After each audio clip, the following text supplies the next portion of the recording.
അജിംസിൻ്റെ ചോദ്യത്തിലേക്ക് വരുന്നതിന് മുമ്പ് ഒന്ന് രണ്ട് കാര്യങ്ങൾ പറയേണ്ടതുണ്ടെന്ന് എനിക്ക് തോന്നുന്നു. ഒന്ന്, പ്രതിപക്ഷം ആരോഗ്യവകുപ്പ് മന്ത്രിയുടെ രാജി ആവശ്യപ്പെടുകയാണ്. സ്വാഭാവികമാണ്, നമുക്കറിയാം. ഇത്തരം സന്ദർഭങ്ങളിലൊക്കെ പ്രതിപക്ഷം, അത് CPM ആയാലും ഇതുപോലുള്ള ആവശ്യങ്ങളൊക്കെ ഉന്നയിക്കാറുണ്ട്.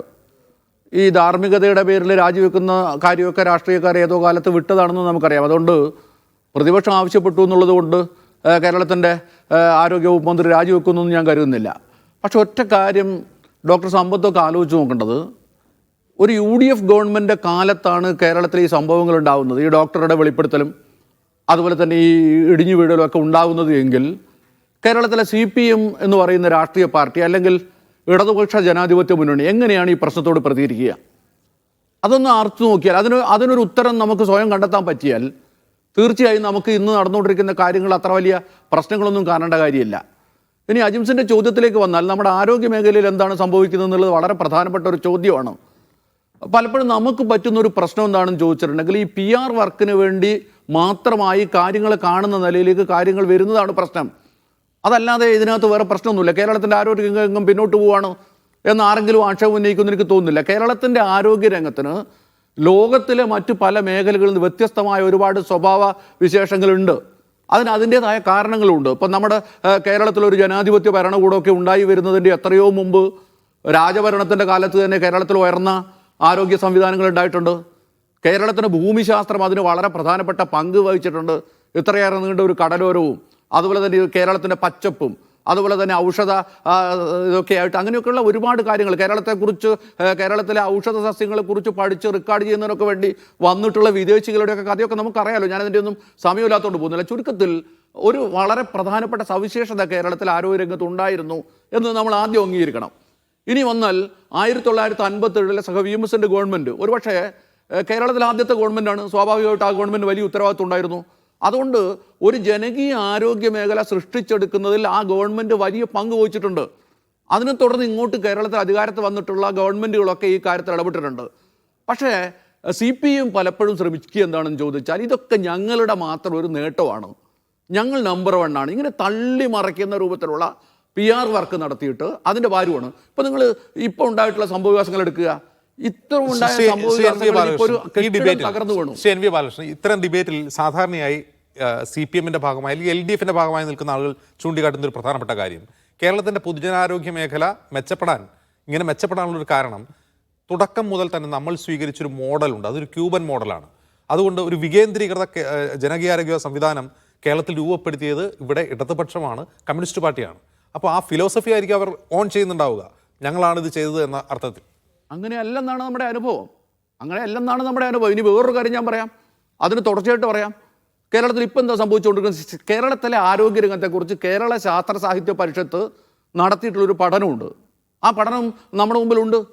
ശാസ്ത്ര സാഹിത്യ പരിഷത്ത് എന്ന് പറഞ്ഞാൽ അതിനകത്ത് 99% ആളുകളും CPM-ആയിട്ട് ബന്ധപ്പെട്ട ആളുകളാണ്. അവർ നടത്തിയിട്ടുള്ളൊരു പഠനം എന്താ കേരളത്തിൻ്റെ ആരോഗ്യ മേഖലയിൽ സംഭവിച്ചുകൊണ്ടിരിക്കുന്നത്? ഇപ്പം നേരെ ഡോക്ടർ സമ്പത്ത് തന്നെ ചൂണ്ടിക്കാണിച്ചൊരു കാര്യമുണ്ടല്ലോ. കേരളത്തിലേക്ക് കേരളത്തിലെ ആശുപത്രികളെ ഒന്നിച്ച് വിലയ്ക്ക് വാങ്ങിച്ചിട്ട് 500 ആശുപത്രികളെ ഒന്നിച്ച് വിലയ്ക്ക് വാങ്ങിച്ചിട്ട് വലിയ ആരോഗ്യ ചൂഷണം നടത്തുന്നതിന് ആവശ്യമായിട്ടുള്ള സംവിധാനങ്ങൾ കോർപ്പറേറ്റ് ശക്തികൾ കേരളത്തിൽ ആരംഭിച്ചിട്ടുണ്ട്. അവർക്ക് അനുകൂലമായിട്ടുള്ള സാഹചര്യങ്ങൾ ഉണ്ടായി വരുന്നുണ്ട്. കേരളത്തിൻ്റെ രോഗാതുരത വർദ്ധിച്ചുകൊണ്ടിരിക്കുകയാണെന്നാണ് പറയുന്നത്. കേരളത്തിലെ ചികിത്സാ ചെലവ്, നമ്മൾ കേരളത്തിൻ്റെ സൗകര്യങ്ങളൊക്കെ പറയുന്നുണ്ടല്ലോ, ആ സൗകര്യങ്ങളെക്കുറിച്ചൊക്കെ പറയുമ്പോൾ കേരളത്തിൻ്റെ ചികിത്സാ ചെലവിൽ വന്നിട്ടുള്ള കാര്യങ്ങൾ നിങ്ങൾ ആലോചിച്ചിട്ടുണ്ടോ? നമ്മൾ ആരോഗ്യവകുപ്പ് മന്ത്രി പലപ്പോഴും പറയുന്നു സർക്കാർ ആശുപത്രികളിലേക്ക് ആളുകൾ കൂടുതലായി വന്നുകൊണ്ടിരിക്കുന്നു, അത് ഈ ഗവൺമെൻറ് നേട്ടമാണ്. സത്യത്തിൽ അങ്ങനെയാണോ? അത് നമ്മൾ ആലോചിച്ച് നോക്കേണ്ടത് എന്താണ്? സർക്കാർ മേഖലയിൽ പോയി ചികിത്സ തേടുകയല്ലാതെ നിവൃത്തിയില്ലാത്ത രൂപത്തിൽ കേരളത്തിലെ സ്വകാര്യ മേഖലയിൽ വൻതോതിൽ ചികിത്സയൊന്നുമല്ല അവിടെ നടക്കുന്നത്, പിടിച്ചു പറിയാണ്, കൊള്ളയാണ് എന്ന് പറയാവുന്ന രൂപത്തിൽ. നേരത്തെ ഇടത്തരക്കാരൊക്കെ വലിയ തോതിൽ ഇത്തരം ആശുപത്രികൾ ചികിത്സയ്ക്ക് വരുന്നെങ്കിൽ ഇപ്പോൾ അവർക്ക് താങ്ങാൻ കഴിയാത്ത രൂപത്തിലുള്ള കേരളത്തിലെ ചികിത്സാ ചെലവുണ്ട്. ഒരു മനുഷ്യൻ്റെ വരുമാനത്തിൽ നിന്ന് ചികിത്സയ്ക്ക് ഏറ്റവും കൂടുതൽ പണം ചെലവഴിക്കുന്ന സംസ്ഥാനം ഇന്ന് ഏതാണെന്ന് ചോദിച്ചാൽ അത് കേരളമാണ്. വലിയ ബാധ്യതയായിട്ട് ചികിത്സ മാറിക്കൊണ്ടിരിക്കുന്നുണ്ട്. കേരളത്തിൻ്റെ ഈ ജനകീയ ചികിത്സാ സ്വഭാവങ്ങളിൽ മാറ്റം വരുന്നുണ്ട്.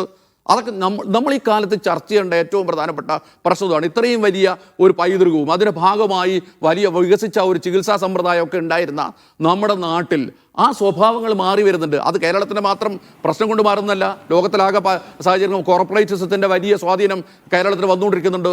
പക്ഷേ നമ്മളിപ്പോൾ കേരളത്തിൽ ഭരിച്ചുകൊണ്ടിരിക്കുന്ന ഒരു ഇടതുപക്ഷ ജനാധിപത്യ മുന്നണി സർക്കാരാണല്ലോ. ഇത്തരത്തിൽ കോർപ്പറേറ്റ് മൂവുകളെ പ്രതിരോധിച്ച് സാധാരണ ജനത്തിന് നല്ല ചികിത്സ കൊടുക്കാനും അവൻ്റെ ആരോഗ്യം സംരക്ഷിക്കുന്നതിനും അവന് ചെലവ് കുറഞ്ഞ ചികിത്സ ഉണ്ടാക്കി കൊടുക്കുന്നതിനും ഒക്കെ ആവശ്യമായ സംവിധാനങ്ങൾ ഉറപ്പിച്ച് നിർത്തുക എന്നുള്ളതാണ് ഒരു ഇടതുപക്ഷ മുന്നണി സർക്കാരിൻ്റെ താല്പര്യമാവേണ്ടത്. പക്ഷേ കേരളത്തിൽ നിർഭാഗ്യവശാൽ സംഭവിക്കുന്ന അങ്ങനല്ല. നമ്മുടെ സർക്കാർ സംവിധാനത്തിൻ്റെ ഭാഗമായി ആളുകൾ ചികിത്സയ്ക്ക് വലിയ തോതിൽ വരുന്നുകൊണ്ടിരിക്കുന്നുണ്ട്. അവർക്ക് നേരത്തെ കിട്ടാതിരുന്ന ഒരുപാട് ചികിത്സയും ലഭിച്ചുകൊണ്ടിരിക്കുന്നുണ്ട് എന്നതൊക്കെ ശരിയായിരിക്കുമ്പോഴും കേരളത്തിലെ സാധാരണ മനുഷ്യന് ചികിത്സ താങ്ങാൻ കഴിയാത്ത രൂപത്തിലുള്ള ബാധ്യതയായി തീർന്നുകൊണ്ടിരിക്കുന്ന പ്രശ്നവും നമ്മുടെ നാട്ടിലുണ്ട്. ഇത് നമ്മൾ കാണാതെ ഈ കേരളം നമ്പർ 1 ആണെന്ന് തള്ളി മറിച്ചുകൊണ്ടിരുന്നുകൊണ്ട് കാര്യമില്ല. കേരളം നമ്പർ 1 ആയി നിൽക്കുന്നത് നേരത്തെ പറഞ്ഞ ഈ ഒരു പൈതൃകത്തിൻ്റെ ഭാഗമായി നിൽക്കുന്നതാണ്. പക്ഷേ പുതിയ കാലം അങ്ങനല്ല. പുതിയ കാലം ഇതിനെ ആകെ അട്ടിമറിക്കാൻ പോകുന്ന രൂപത്തിലുള്ള സംവിധാനങ്ങൾ ഉണ്ടാക്കുന്നു. അതിനെ പ്രതിരോധിക്കുന്നതിന് ആവശ്യമായ സംവിധാനങ്ങളില്ല. നേരത്തെ പറഞ്ഞ പോലെ മറ്റൊരു പ്രധാനപ്പെട്ട പ്രശ്നമാണ് ഇൻഫ്രാസ്ട്രക്ചർ ഉണ്ടാക്കുന്നതിന് വേണ്ടി, വലിയ കെട്ടിടം ഉണ്ടാക്കുന്നതിന് വേണ്ടി കിഫ്ബി പോലുള്ള സംവിധാനങ്ങൾ നമ്മൾ ഉപയോഗിച്ചുകൊണ്ടിരിക്കുന്നുണ്ട്. അത് ശരിയാണ്. അതിൻ്റെ ഭാഗമായി കെട്ടിടങ്ങളൊക്കെ കുറേ അധികം ഉണ്ടാവുന്നുണ്ടാവാം. പക്ഷേ അതുകൊണ്ട് മാത്രം സാധാരണക്കാരന് ചികിത്സ ലഭ്യമാകുന്ന ഒരവസ്ഥ ഉണ്ടാവണമെന്നില്ല. ഇനി മറ്റൊരൊറ്റ കാര്യം എനിക്ക് പറയാനുള്ളത്, ഇങ്ങനൊരു കെട്ടിടം തകർന്നു വീണു, അല്ലെങ്കിൽ ഒരു ഡോക്ടർ അവിടുത്തെ ഒരു ഉപകരണമില്ലായ്മയെക്കുറിച്ച് പ്രതിഷേധിച്ചു. അങ്ങനെ വരുമ്പോൾ നമ്മുടെ മന്ത്രിമാർ പോലും കരുതുന്നത് എന്താണെന്ന് ചോദിച്ചാൽ ഇത് ഈ സർക്കാരിനെ അട്ടിമറിക്കാനുള്ള ഒരു പരിപാടിയാണ്, അല്ലെങ്കിൽ ഇതെന്തോ ഒരു മോശമാണ്. ഒരു സർക്കാർ വിചാരിച്ചാൽ ഈ കാര്യങ്ങളിലൊക്കെ 100% തീരുമാനം എടുക്കാനും പറ്റില്ല. കൊള്ളരുതായ്മകളൊക്കെ ഉണ്ടാവാം.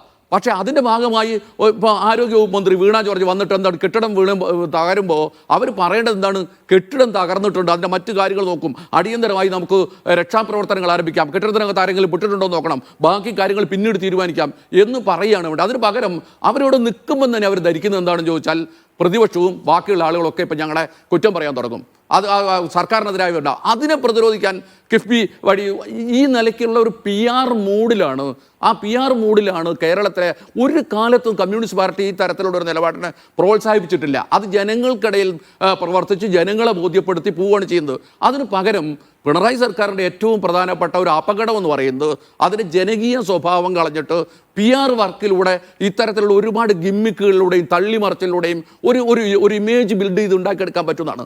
പക്ഷേ അതിൻ്റെ ദുരന്തം നമ്മളിപ്പോൾ കണ്ടുകൊണ്ടിരിക്കുന്നത് കഴിഞ്ഞ ഒരു 10 വർഷക്കാലമായി നമ്മൾ നടത്തിക്കൊണ്ടിരിക്കുന്ന ഈ പ്രവർത്തനത്തിൻ്റെ ബൈ പ്രോഡക്റ്റ് എന്താണെന്ന് അറിയാമോ? ഇപ്പം നമ്മുടെ ഈ CPM വേണ്ടി ഇറക്കുന്ന ക്യാപ്സ്യൂളുകളൊന്നും നാട്ടുപുറത്ത് ആരും വിശ്വസിക്കുന്നില്ല. അതിനൊന്നും ഒരു എഫക്റ്റ് ഇല്ലാത്തതാണ്. മരുന്നിനോട് പ്രതികരിക്കാത്തൊരവസ്ഥയിലേക്ക് ആളുകളിടയിൽ മാറ്റം ഉണ്ടായിക്കൊണ്ടിരിക്കുന്നുണ്ട്. ഡോക്ടർ സമ്പത്തിനെ പോലുള്ള ആളുകൾ താഴത്തിറങ്ങി ഈ സാധാരണ മനുഷ്യന്മാർക്കിടയിൽ കുറച്ച് ഇടപെട്ട് പ്രവർത്തിച്ച് നോക്കിയാൽ അവരുടെ സഹോദരൻ ചെയ്യുന്നില്ല എന്നൊന്നല്ല ഞാൻ പറയുന്നത്, ഒക്കെ ചെയ്യുന്നുണ്ടാവും.